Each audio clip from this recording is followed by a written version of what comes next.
नमस्कार दोस्तों, एस्ट्रोलॉजी मंत्रा के इस चैनल में आपका स्वागत है। हम इस चैनल पर एस्ट्रोलॉजी, न्यूमरोलॉजी, पामिस्ट्री और वास्तु के बारे में बात करेंगे। आज हम हस्तरेखा के बारे में बात करेंगे। ये एक सीरीज के रूप में होगी जिसमें आप लोग भी अपनी राय कमेंट के माध्यम से दे सकते हैं। मैं जो भी बतलाऊंगी वो महान हस्तरेखाविद कीरो की पुस्तकों से है। जैसे जैसे ये सीरीज आगे बढ़ेगी आप खुद अपने हाथ की विवेचना कर पाएंगे। तो आइए हम शुरू करते हैं। ये इंडेक्स फिंगर है, तर्जनी, ये मिडिल फिंगर है, मध्यमा, ये रिंग फिंगर और ये लिटिल फिंगर और ये थंब।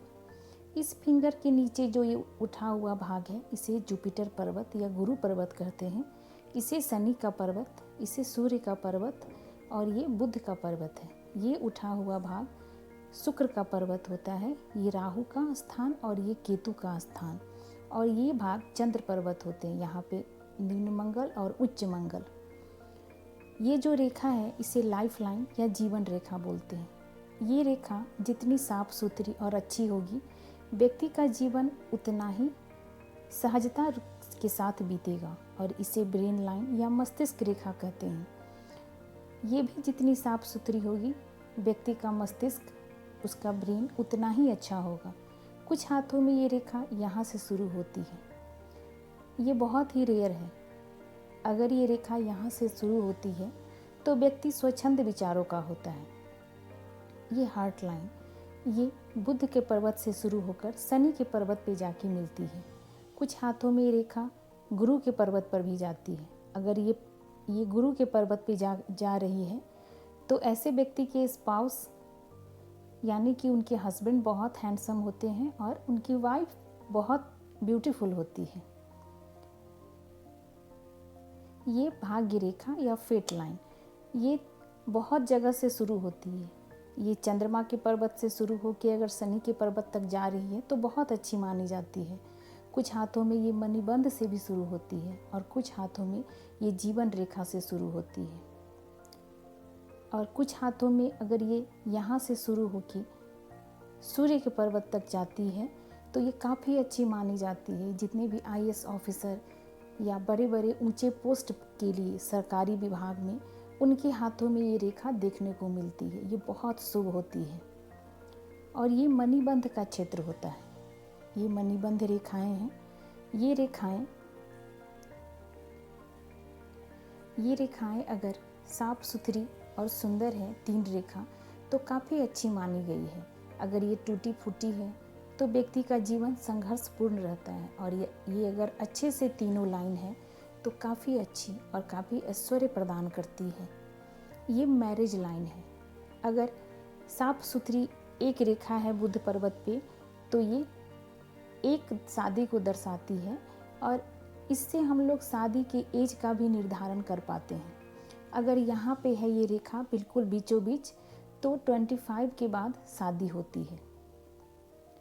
अगर 2-3 रेखा है तो ये बहुत अफेयर को दर्शाती है और अगर 2 रेखा है तो ये 2 शादी को दर्शाती है। आपने अपनी हथेली पर बनी रेखाओं को कभी न कभी गौर से देखा होगा। उन रेखाओं से बनने वाली आकृति को समझने की कोशिश की होगी। आइए हम जानते हैं कुछ निशानों के बारे में। स्वास्तिक, मंदिर, त्रिशूल, अंडाकार, रथ, तलवार, चक्र, शंख, त्रिभुज, एच, मछली, क्रॉस, द्वीप, झंडा, कमल, ऐसी तमाम तरह की आकृति हमारे हाथ पर दिखाई पड़ती है। स्वास्तिक का चिन्ह क्या बतलाता है? ऐसे व्यक्ति धार्मिक प्रवृत्ति के होते हैं। मंदिर का निशान, यदि व्यक्ति के हाथ में मंदिर का निशान बन जाए तो वो बहुत शुभ होता है। वो सर्वश्रेष्ठ पद को प्राप्त करता है, बुद्धिमान होता है। त्रिशूल भी मान सम्मान का प्रतीक है। ये मान सम्मान दिलाता है। अंडाकार है तो जीवन में चुनौतियों का सामना करना होगा। रथ की आकृति, बहुत कम लोगों के हाथ में रथ की आकृति होती है। ये राजा की तरह ऐश्वर्य को भोगते हैं। तलवार की आकृति संघर्ष को दर्शाती है। कोर्ट कचहरी वाद विवाद में ये सफलता की सूचक होती है, पर बहुत संघर्ष के बाद। चक्र, शंख, त्रिभुज, MH, मछली, क्रॉस, द्वीप, झंडा, कमल। चक्र की आकृति हथेली में बहुत शुभ होती। अगर किसी की हथेली में 10 चक्र हैं तो वो बहुत शुभ मानी जाती है। राजाओं की तरह ऐसे व्यक्ति का जीवन होता है। शंख का भी अपना महत्व है। ये उंगलियों के पोरों पे ज़्यादा महत्व रखती है। हाथ में भी शंख और चक्र का निशान होता है। त्रिभुज बहुत शुभ होती है। अगर ये ब्रेन लाइन के ऊपर हो तो बहुत शुभ मानी जाती है। M की आकृति भी बहुत शुभ होती है। H, मछली का निशान भी बहुत अच्छा होता है। क्रॉस का निशान हर पर्वत पर अलग अलग होता है। अगर ये बृहस्पति पर्वत पर अच्छा सा क्रॉस बना हो तो ये व्यक्ति की गवर्नमेंट जॉब को दिखाती है। ऐसे व्यक्ति ज़्यादातर टीचर या फिर शिक्षा से संबंधित कोई कार्य करते हैं। द्वीप का अच्छा महत्व नहीं है। द्वीप कहीं भी परेशानी को दर्शाता है। अगर मस्तिष्क रेखा पे ज़्यादा गहरा और लंबा द्वीप बन जाए तो ये पागलपन को दर्शाता है।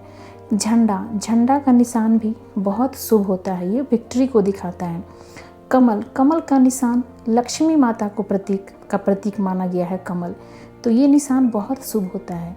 इसका मतलब है कि व्यक्ति के पास बहुत लक्ष्मीवान होगा। वो व्यक्ति के पास ऐश्वर्य, भोग विलास माना जाए तो ऐसा व्यक्ति लग्जूरियस लाइफ जीता है। अगर आपको ये वीडियो पसंद आया हो तो इसे लाइक करें, सब्सक्राइब करें और शेयर करें और कमेंट ज़रूर करें। और ये एक सीरीज के रूप में जाएगी, तो अगर आपकी भी कोई राय हो तो कमेंट के माध्यम से आप दे सकते हैं।